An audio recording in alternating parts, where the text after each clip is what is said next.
الرحمن الرحيم والفجر وليال عشر والشفع والوتر والليل إذا يسر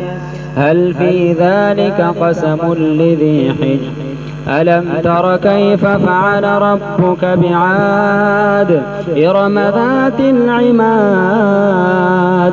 التي لم يخلق مثلها في البلاد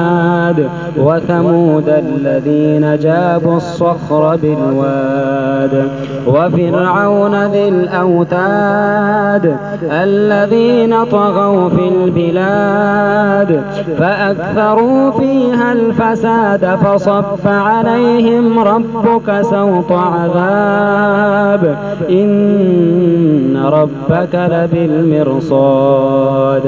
فأما الإنسان إذا ما ابتلاه ربه فأكرمه ونعمه فيقول ربي أكرمن وأما إذا ما ابتلاه فقدر عليه رزقه فيقول ربي أهانن كلا بل لا تكرمون اليتيم ولا تحاضون على طعام المسكين وتأكلون التراث أكلا لما وتحبون المال حبا جما كلا إذا دكت الأرض دكا دكا وجاء ربك والملك صفا صفا وجيء يومئذ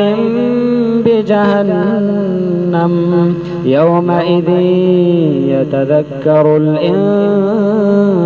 وأنى له الذكرى يقول يا ليتني قدمت لحياتي فيومئذ لا يعذب عذابه